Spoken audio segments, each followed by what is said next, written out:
Merci de rester avec nous pour la seconde partie de New World Forum. Comme annoncé, nous allons évoquer les conditions pour un dialogue politique réussi au Togo. Nos invités, Spero Maoulé. Spero, bonjour. Bonjour. Spero, vous êtes juriste et président du conseil d'administration du collectif des associations contre l'impunité au Togo, CACIT. Oui. Avec nous également, Dr Kodjevi Obenton. Monsieur Ton, bonjour. Bonjour. C'est un honneur de vous avoir. Merci. Vous êtes le président du mouvement Nouvelle Vision togolais de la diaspora américaine. Vous êtes au Togo depuis quelques mois pour contribuer, m'avez-vous dit, à la résolution de la crise. Oui, merci. Et bonsoir à tous les téléspectateurs. Et notre troisième invité, Beau Soleil Obekou, il est le président du mouvement Touche pas à mon président. Touche pas à mon président, lequel c'est Faure Gnassingbé ou n'importe quel président. N'importe quel président, mais celui qui est en place maintenant, c'est Faure Gnassingbé, qui est une institution de la République. Donc ça veut dire que si Jean-Pierre Fabre prend le pouvoir demain, vous êtes prêt à défendre son fauteuil également, oui, ou vous allez dissoudre votre association? Mais s'il le prend légalement et que des voix s'élèvent dans la rue pour le faire partir, alors que le peuple l'a élu, alors, ces gens-là vont nous trouver sur leur chemin. C'est bien dit. Alors, parlons donc de la crise au Togo, mais surtout des prémices du dialogue. Comme vous le savez, il y a des tractations dans les couloirs, à gauche et à droite. Du côté ouest, il y a le président ghanéen Nana Akufo-Addo qui a rencontré à plusieurs reprises déjà la classe politique. Et puis le président de l'Union africaine, Alpha Condé, qui a rencontré aussi bien le chef de l'État que les leaders de l'opposition la semaine dernière en France notamment. Alors, comment réagissez-vous à ces prémices de dialogue alors qu'il y a 2 mois encore, personne ne savait comment les choses allaient finir? Je commence avec vous, Spero Maoulé. Oui, je crois que de toutes les façons, moi j'étais certain qu'à un moment ou à un autre, on serait obligé de passer par la voie de la sagesse, parce que ou bien on va à un dialogue pour trouver une solution, ou bien on prend la solution musclée. Et je pense que la solution musclée n'aurait arrangé personne. Et donc si aujourd'hui on tend vers le dialogue, je pense que c'est une bonne chose. Et c'est également très bien que tous les chefs d'État de gauche à droite essaient de nous aider, parce que le Togo est quand même à un point stratégique sur le plan géographique et nous avons quand même une histoire de paix qu'il fallait préserver. Et aujourd'hui, dans la sous-région ouest africaine, je pense que nous sommes le seul pays qui n'ait pas encore abordé l'alternance dans sa constitution. Je pense que c'est également une des raisons pour lesquelles il faut bien nous regarder pour que les choses avancent. Et donc, je crois que c'était tout à fait normal qu'on aille à ce dialogue-là. Bon, maintenant, c'est pas encore joué. Nous ne sommes que dans les préalables, en espérant que ce bon sens que nous espérons que les acteurs politiques ont aujourd'hui, que ce bon sens se concrétise pour qu'on aille véritablement au dialogue. Mais il a mis du temps à s'imposer, ce dialogue, Beau Soleil Obekou. Pourquoi on a mis du temps à se rendre compte de l'évidence? Oui, au fait, il a mis du temps, mais mieux vaut tard que jamais. Et il faut obligatoirement aller à ce dialogue. Et il vaut mieux dialoguer et s'asseoir autour d'une table pour trouver les solutions à nos problèmes, aux problèmes qui s'opposent à notre pays, que de se battre au niveau de la rue. Donc la sagesse, comme vous venez de le dire, a eu le dessus et tout le monde est d'accord maintenant pour que l'on s'asseye pour ce dialogue et on ne peut que... Mais est-ce que les choses n'auraient pas été plus simples si, après le 19 août, le chef de l'État a appelé les leaders de l'opposition, venez pour qu'on discute? Oui, au fait, après le 19 août, il y a eu un acte de haut niveau qui a été posé par le chef de l'État. Le chef de l'État a accédé aux demandes du peuple concernant les réformes. Et c'est au lendemain du 19 août que le chef de l'État, et je peux dire à la veille des manifestations que programmaient les partis de l'opposition, que le chef de l'État a envoyé le test de modification constitutionnelle à l'Assemblée, mais qui est un cadre des opposants. Mais vous le dites, c'est les opposants qui devaient aussi accompagner ces modifications. Alors que depuis un certain temps, c'est ce que réclamait le peuple, le vote, l'élection du président à 2 tours. par un vote à 2 tours, la limitation du mandat à 5 ans renouvelable une seule fois. Donc nous l'avons réclamé les uns les autres, y compris les opposants. Vous l'aviez réclamé aussi? Mais bien sûr, arrivé à un certain moment, tout le peuple voulait la réforme. Donc, et moi je le dis à chaque fois, que le président de la République est en place, il a été élu, il est là-bas, non pas il n'est pas venu par la rue, il est élu par le peuple. Donc, il doit faire la volonté du peuple. C'est pourquoi il a mis sur pied des mécanismes permettant de pouvoir accéder, de pouvoir faire les réformes constitutionnelles et institutionnelles. Les gens se sont... il a envoyé demander au peuple ce que le peuple voulait exactement.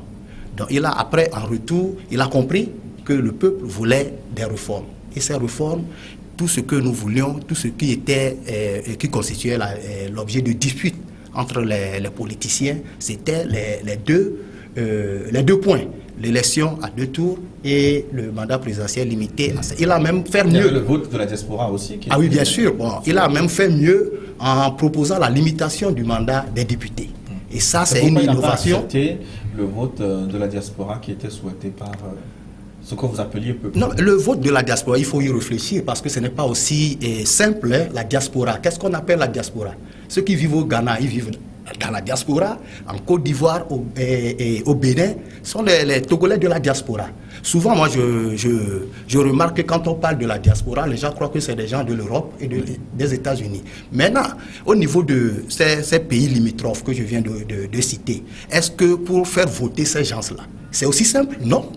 Mais donc, il faut... le font. Les autres pays le font. C'est pourquoi je dis que ce n'est pas simple. Le Bénin, le Mali, la diaspora. Ils le font, mais ce n'est pas tous les pays qui le font. Pour pouvoir faire voter la diaspora, il faut quand même avoir des mécanismes qui permettent de fiabiliser leur vote. Oui, je vais passer tout à l'heure la parole à Dr Ton, mais je voudrais que Spiro réagisse.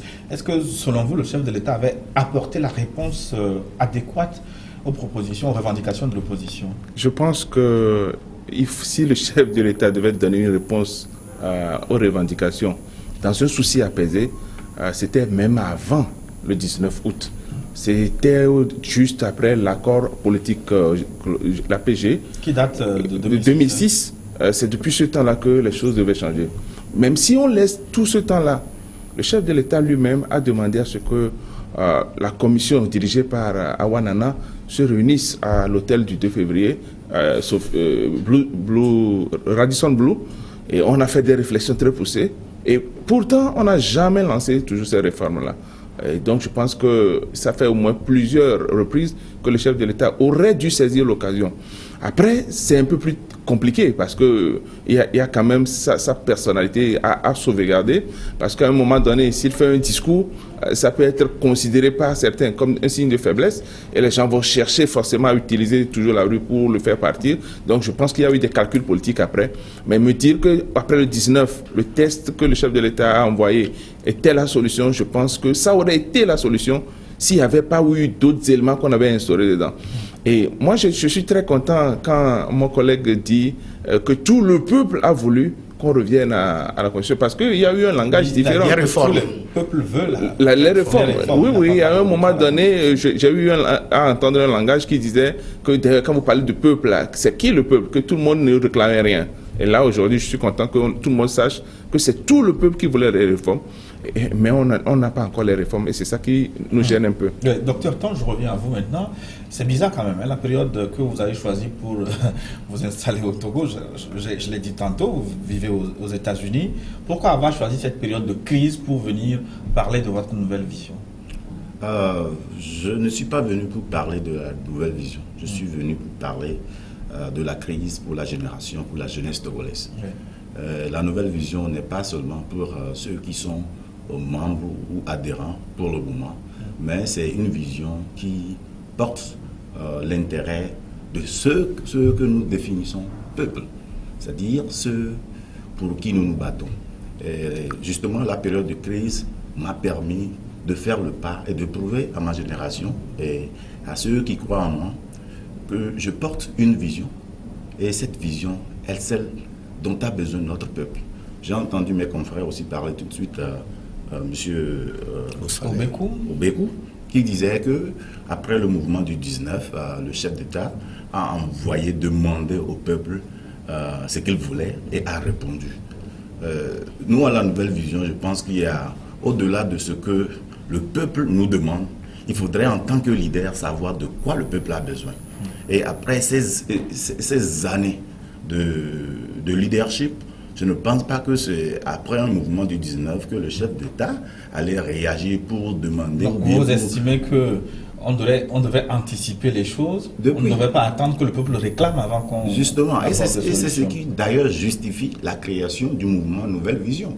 Parce que nous voyons que nous avons un leadership dans ce pays, mais autour de nous, nos frères, nos sœurs, après leur diplôme, n'ont pas de travail, il n'y a pas d'opportunité d'emploi, il n'y a pas des zones de compétences, de compétition de compétences, ce qui veut dire que le besoin du peuple n'est pas vu, n'est pas porté comme le besoin numéro 1 de nos dirigeants. Donc votre nouvelle vision est comme une proposition, comme une solution à cette crise? Justement, et la nouvelle vision a déjà prévu de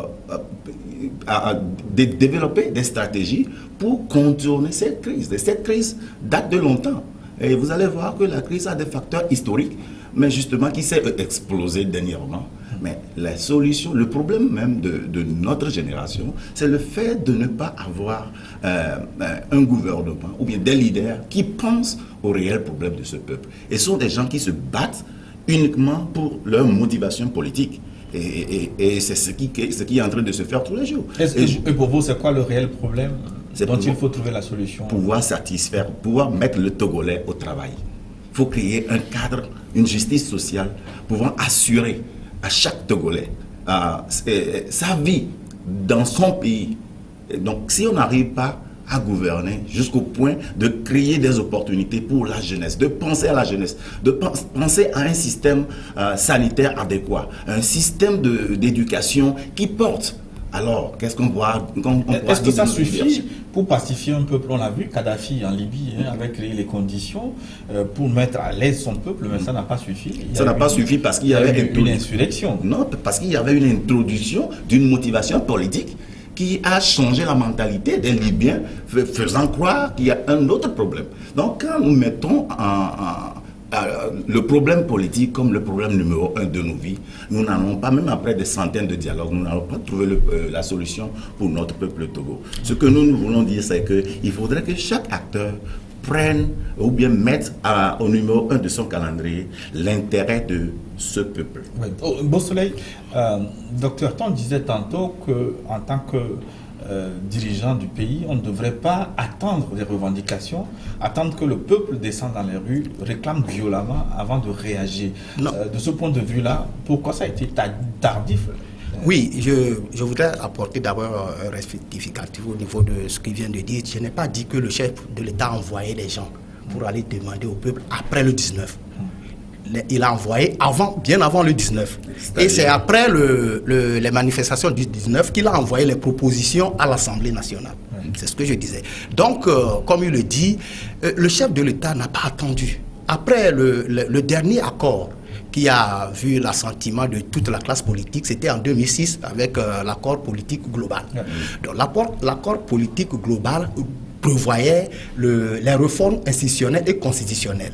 Et c'est écrit dans cet accord que les partis engagés dans cet accord avaient chargé le gouvernement qui sera issu des élections législatives de 2007 à proposer des réformes constitutionnelles et institutionnelles qui sera approuvées dans un cadre républicain et à faire prévaloir le consensus. C'est ce que l'APG disait.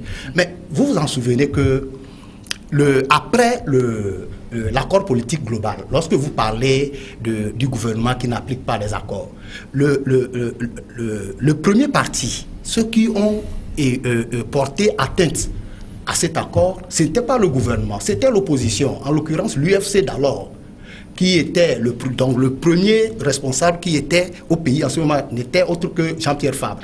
Vous vous souvenez qu'après l'accord politique global, on devait former un gouvernement d'union nationale pour pouvoir conduire ces réformes jusqu'à... Non, au fait, pour organiser les législatives, mais c'était un accord signé par tout le monde.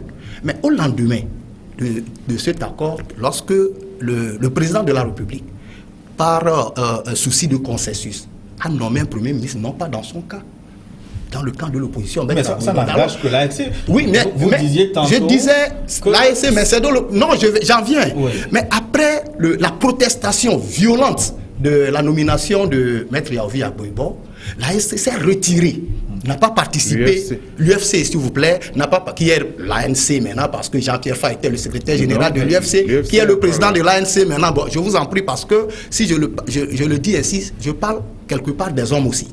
Okay. Donc, qui ont violemment protesté contre cette nomination. Oui, mais après, ils ont refusé de participer à ce gouvernement. Ça explique le fait que les non, je dis, comme on porte la charge de la non-application de l'accord et souvent au gouvernement, comme il le dit, c'est un rappel pour dire que l'opposition traditionnaliste et des fois populiste, mais souvent c'est-à-dire que le pied dans le plat pour empêcher certaines choses par calcul politique. Oui, mais ce qui reste contre vous, le fait que finalement les réformes aient été faites sans les autres. Oui, mais ça veut dire qu'on aurait pu le faire. Écoutez, quand après les élections de 2007, qui ont été gagnées par le RPT, le chef de l'État a engagé encore des discussions, CPDC.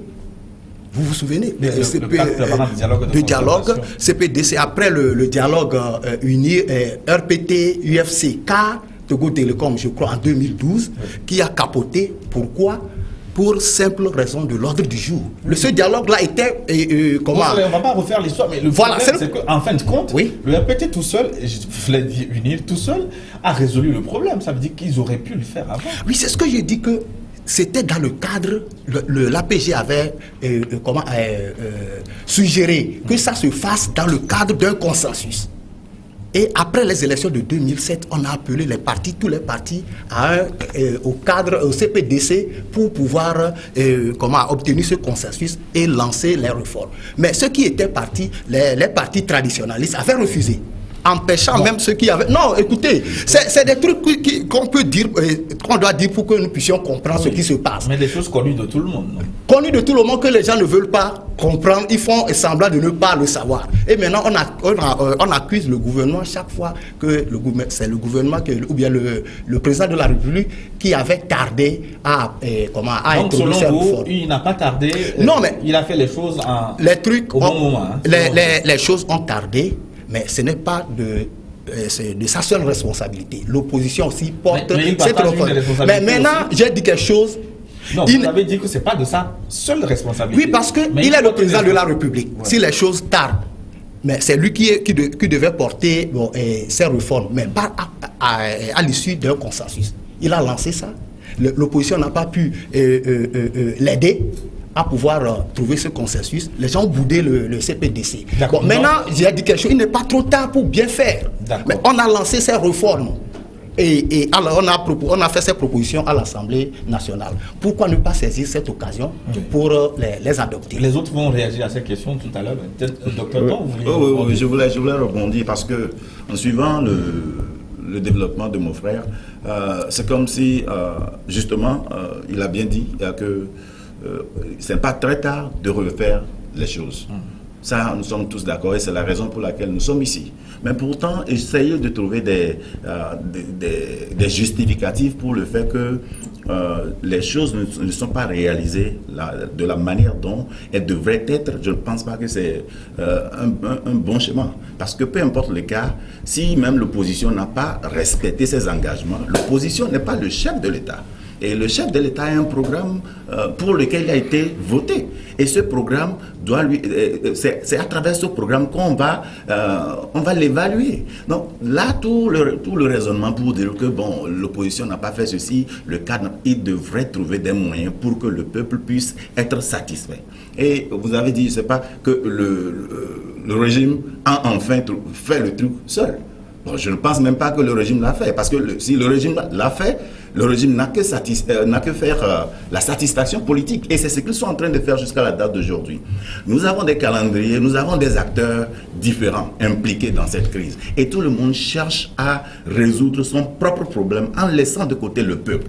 Et je le répète, hein, quand on parle du peuple, on parle du bien-être de ce peuple, on parle des circonstances où le jeune Togolais pourra trouver de l'emploi, le jeune Togolais pourra se sentir chez soi dans une condition au moins acceptable, peut se traiter en cas de questionnaire et pourra rêver et planifier. Aujourd'hui, le jeune Togolais ne vit pas improvisation. C'est-à-dire, tu te lèves, tu ne sais pas ce que demain te réserve. Alors que tu as fait des études, tu as des diplômes, tu as fait des formations, tu as des diplômes. Et à côté de toi, tu vois certains paisibles qui n'ont même pas atteint ton niveau intellectuel et qui vivent comme s'ils sont au ciel.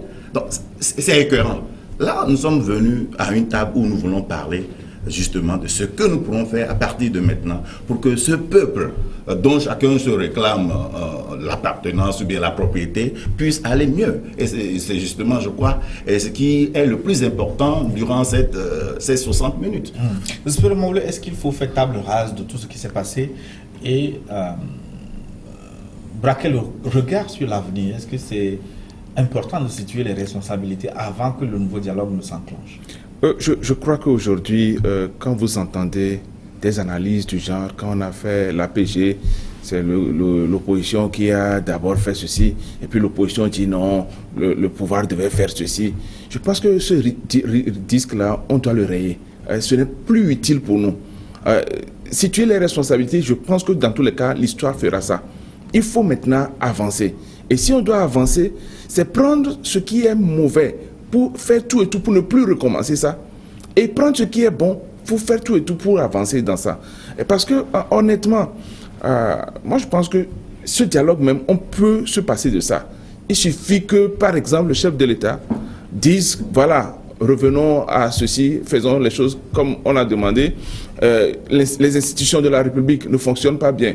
Balayons les institutions, remettons les choses correctement, etc. Je pense qu'on n'aurait même pas besoin de dialogue pour ça. Oui, vous disiez maintenant qu'il faut analyser ce qui n'a pas marché et donc oui. Qu'est-ce qui n'a pas marché au niveau du dialogue, ce qui n'a pas marché, c'est que malheureusement, il y a une très grande défiance entre les acteurs. Les gens ne se font pas confiance. Les gens se disent que quand nous allons à un dialogue, comme nous sommes en politique, la meilleure chose à faire, c'est de trouver un piège pour ressortir gagnant de tout ce qu'on aurait pris comme accord. Et à ce jeu-là, on ne peut jamais exécuter de bonne foi le contrat qui aura été signé après le dialogue.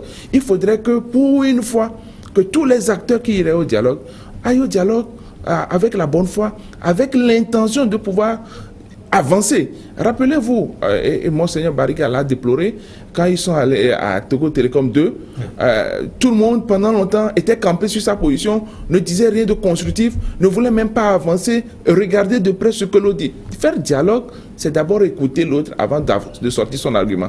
Là, chacun restait sur sa position, chacun s'écoutait et on ne voulait pas écouter l'autre. À ce rythme-là, on ne pourrait pas avancer. Et donc, ce ne serait même pas la peine de faire un dialogue si ça doit retourner à la même chose. Et donc, aujourd'hui, je crois que si on veut faire un dialogue qui sorte le Togo de ce problème-là, parce que, franchement, comme le dit le docteur Ton, la population souffre. Les conditions ne sont pas là. L'impunité règne absolument. La corruption est la règle. Je pense qu'on doit avancer. Et pour avancer, ce qui est correct à faire, c'est de se dire, trouvons une solution pour le Togo. Et trouver une solution pour le Togo signifie de faire les choses de la façon la plus correcte possible. Et tout le monde sait ce qui est correct. C'est ça le problème.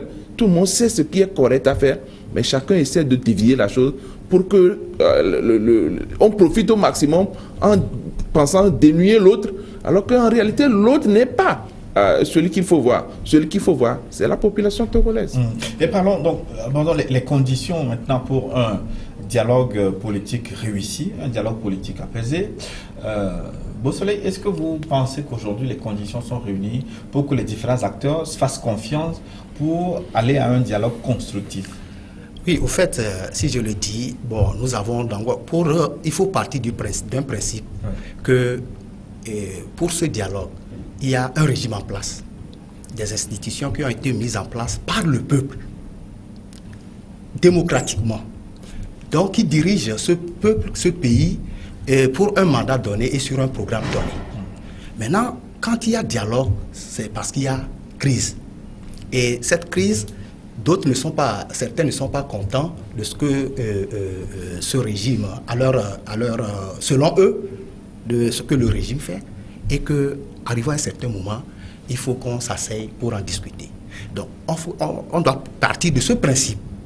Je parle des conditions pour un dialogue réussi. Donc, le premier principe, touche pas à mon président. Jusqu'en 2020. Non, mais pas ça. Le problème, c'est qu'il faut qu'on reconnaisse, il faut qu'on parte de ce principe que nous sommes en démocratie. Ça, les gens le nient et ça me fait rire quand j'entends les gens qui disent que le pays, le Togo est une dictature, tout ça là. Mais c'est quand même ridicule parce que c'est nier l'évidence en le disant. Nous sommes l'évidence, mais il y a un contre-exemple qui ne joue pas en votre faveur. Au Zimbabwe, c'était une démocratie. Mugabe n'a pas fini son mandat, mais il vient de partir. Mais Mugabe n'a pas fini son mandat. On a fait partie Mugabe, et je peux dire de manière illégale, entre parenthèses. C'est l'insurrection, l'armée et le peuple qui l'ont fait partie. Ça, c'est une parenthèse. Mais au Togo, nous sommes en démocratie. Et pour faire venir quelqu'un au pouvoir, pour les institutions, pour mettre en place les institutions de la République, il faut passer par la consultation populaire, les urnes. Et c'est ce qu'on a fait depuis 1992 jusqu'à aujourd'hui. Donc, je disais qu'il faut partir de ce principe. Et après, il faut laisser de côté, comme mes frères l'ont dit tout à l'heure, des calculs politiciens et regarder l'intérêt du peuple. L'intérêt du peuple, c'est quoi? Quand vous allez au dialogue, comme il vient de le dire, ce n'est pas que c'est ce que moi j'apporte que l'autre doit obligatoirement accepter. Il faut, comme on le dit, il faut quand même aller avec l'intention de perdre un peu pour gagner. Au fait, et secondo, comme vous dites de ne pas revenir en arrière, mais il faut, comme le grand frère vient de le dire, si vous ne savez pas les causes de l'échec des dialogues passés, peut-être que vous n'aurez pas à avoir les bonnes conditions pour réussir un dialogue. Et moi, selon moi, et selon touche pas à mon président, ce qui se passe au Togo et que le dialogue ne réussit pas, c'est que le pouvoir est en place. Mais l'opposition, quand le pouvoir tend la main pour un dialogue, l'opposition, très souvent, croit que le pouvoir est à bout de souffle, il est dos au mur et qu'il faut demander plus. Il faut demander son départ de manière illégale. Ça, quand on parle de ce principe, je crois que ça ne peut pas aller. Secondo, lorsque on arrive à parler et à faire ce dialogue et qu'on signe des accords, il faut qu'on laisse de côté nos calculs politiciens pour ne viser que l'intérêt du peuple. Donc, l'exemple que moi je dis par rapport à M. Ton, au docteur Ton, qui disait qu'il faut qu'on travaille, que ceux qui sont au pouvoir résoudre les questions de chômage. Et c'est ce que le régime, notamment le chef de l'État, ne cesse de faire chaque jour que Dieu fait. Il a déjà, écoutez-moi. Vous êtes satisfait des résultats obtenus à ce jour? Les résultats sont là, mais ce n'est pas aussi, les résultats ne sont pas, tout n'est pas parfait. Et quand on dit qu'il faut l'emploi des jeunes, tout ça là, oui, mais il n'y a pas le plein emploi dans les autres pays. Mais avant que nous puissions arriver à résoudre les problèmes sur le plan social, il faut regarder ceux qui proposent qu'il faut que tous ceux qui ont des diplômes, tout ça, là, travaillent tous. Il faut qu'ils pensent d'abord aux richesses du pays. Parce que les gens le disent chaque fois, que le Togo ne marche pas, il faut ci, il faut ça. Mais ils ne disent jamais comment faire ou trouver les ressources pour pouvoir résoudre les besoins ou bien accéder aux besoins dans le pays A. Donc ce qui a... Non, écoutez, je vais... Écoutez-moi... Il va réagir parce que... Non, mais je n'ai pas fini. Et puis, ce dialogue, souvent, comme il a dit, moi, je suis d'accord avec lui, parfaitement d'accord avec lui, on vise toujours le côté politique. Et nous, dans Touche pas à mon président, on dit souvent qu'il y a deux changements dans un pays, au Togo.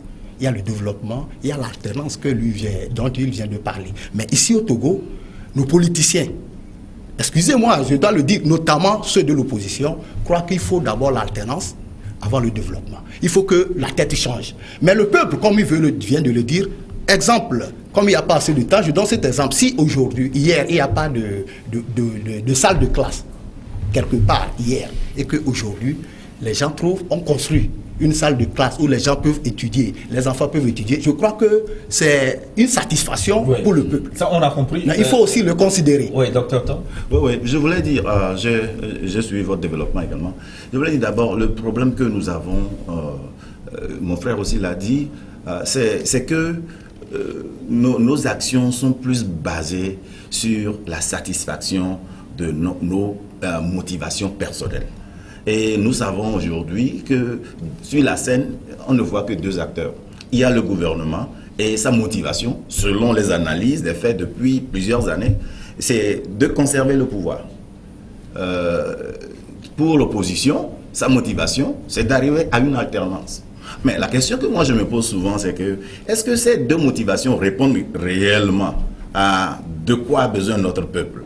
Nous avons vu dans ce pays où le gouvernement a lancé plusieurs projets. L'opposition pense que les problèmes que vous évoquez, le chômage, le sous-emploi, les difficultés de se nourrir, que ces problèmes sont liés à la mauvaise gouvernance, le fait que certains soient au pouvoir depuis des années. Oui, quelque part, c'est ça le problème. Quelque part, oui. Mais la question, il a dit quelque chose qui était important également, c'est que dans le développement des leaders de l'opposition, c'est que ayons l'alternance pour pouvoir satisfaire le besoin.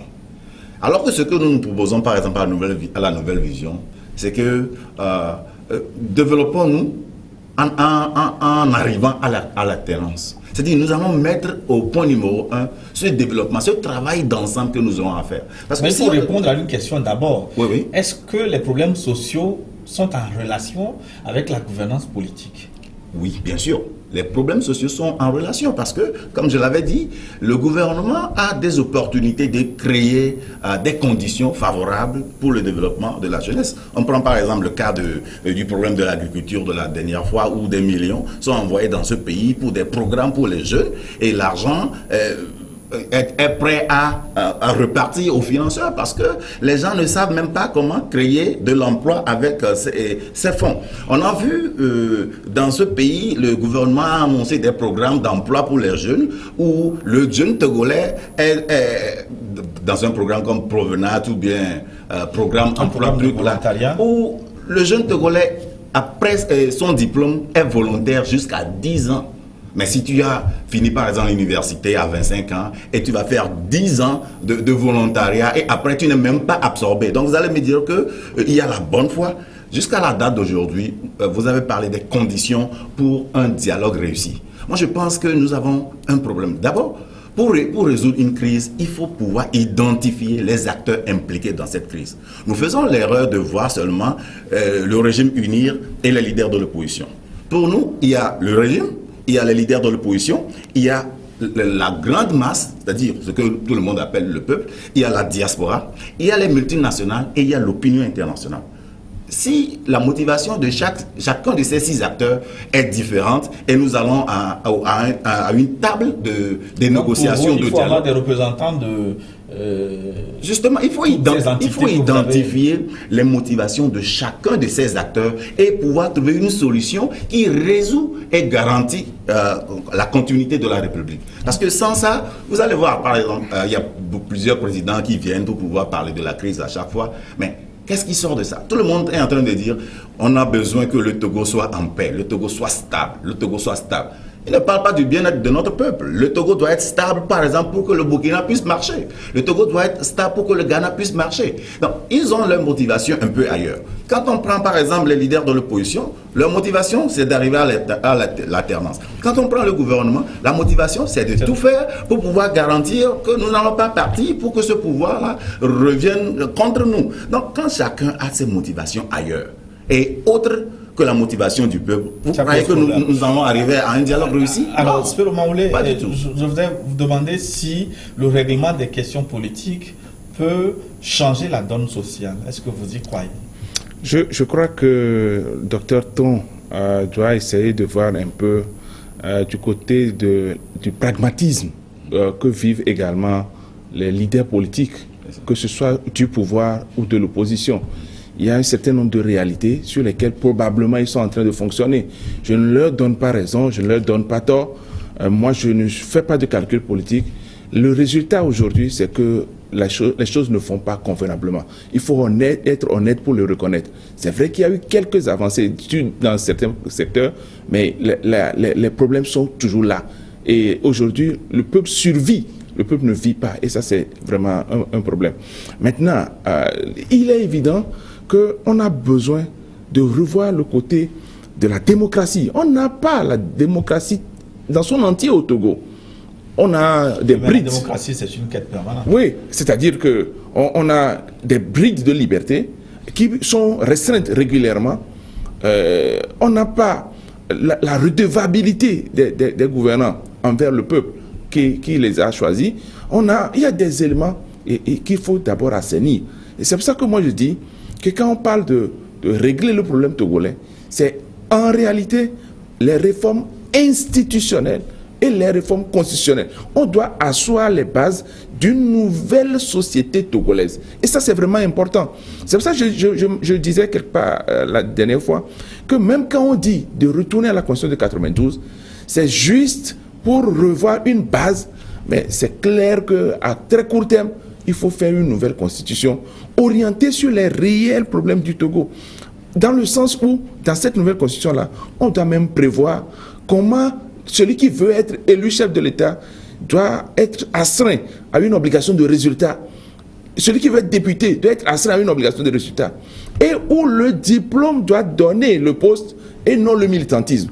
Voilà autant de facteurs qu'on peut régler, mais ça doit passer par un règlement politique. Absolument, absolument. C'est en cela qu'il faut régler le problème politique pour donner une solution au développement. On va aborder une dernière question pour clôturer cette émission. Beau Soleil, qui voyez-vous autour de la table des négociations qui s'annonce? On parle de début décembre déjà. Quels sont les différents acteurs que vous souhaiteriez avoir autour de la table? Parce que je pose la question. Pourquoi je pose la question? Parce que lors des prémices du dialogue, la dernière fois en Europe, Nana Akufo-Addo a élargi la palette des probables intervenants. On a écouté aussi Kofi Yamnial, François Akila Essoboko, Pascal Bojona, ceux qui ne sont pas directement concernés par la crise. Donc faut-il élargir la palette? Qui voyez-vous autour de la table de négociation? Oui, au fait, comme nous tous autour de cette table, au moins nous sommes d'accord sur un point, qu'il faut d'abord penser à l'intérêt supérieur du peuple. Donc, pour répondre à votre question, moi je vois tous ceux qui peuvent apporter une solution, tous ceux qui peuvent proposer des solutions crédibles pour que ce peuple ait leur intérêt dans ce dialogue, ils sont les bienvenus. Secondo, nous savons que ce dialogue a été provoqué par la crise issue des manifestations de l'opposition des 14 partis politiques. Donc, ils ne seront pas exclus. Ils doivent être les négociateurs principaux avec le gouvernement? Oui, je crois politiquement, mais autour du gouvernement et de ses leaders politiques, comme je viens de le dire, on doit chercher des personnes ressources, ceux qui sont à même de pouvoir proposer des solutions pour faire avancer le peuple, qui n'ont pas en tête de calcul politiciens, qui peuvent aider, qui peuvent œuvrer dans un consensus et non pas dans un blocage politicien, et pour dire, pour revenir sur ce que le docteur Tom vient de dire, pour dire que si mes idées ne passent pas, c'est que le dialogue est bloqué. Donc tout le monde, tous ceux qui peuvent apporter leur contribution pour que ce pays avance, ils sont les bienvenus pour ce dialogue, selon moi. Oui, vous avez parlé de la diaspora, vous avez parlé du peuple, de la société civile, mais ces entités n'ont pas été consultées lors des prémices du dialogue. Alors vous êtes inquiet? Faut-il faire représenter ceux-là lors des discussions qui vont s'ouvrir bientôt? Je suis inquiet pour le dialogue qui s'annonce. Je suis inquiet, je le dirai, je le répéterai, parce que je ne vois pas... Le dialogue, au fait, n'est pas le problème. Mais le contenu de ce dialogue est le plus important.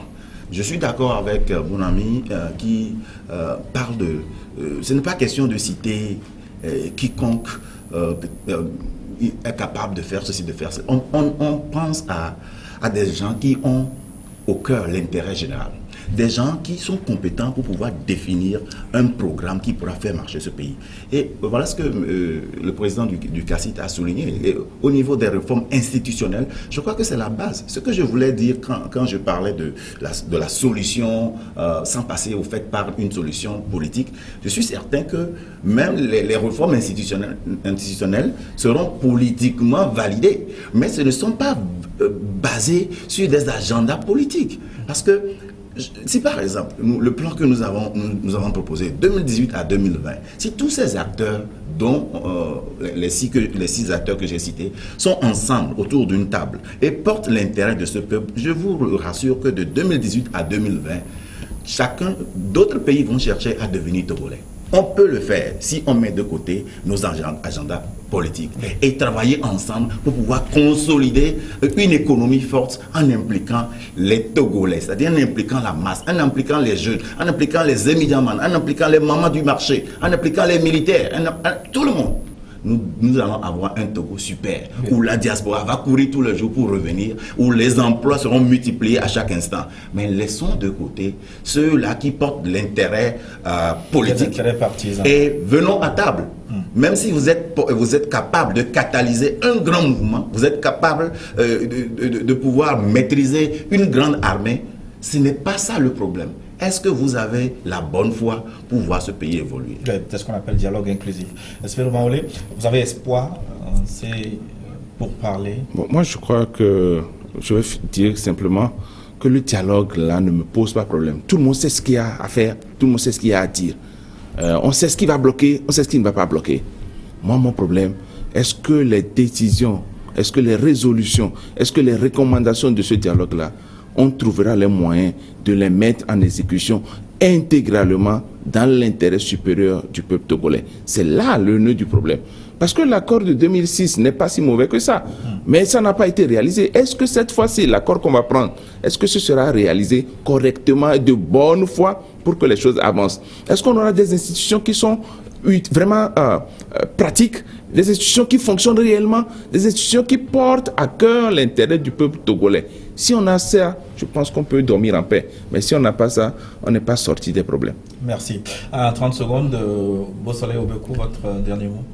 Oui, c'est que touche pas, mon président, par ma voix, invite tous les Togolais et de chaque bord politique et les acteurs de la société civile, tous les Togolais de bonne foi, à aider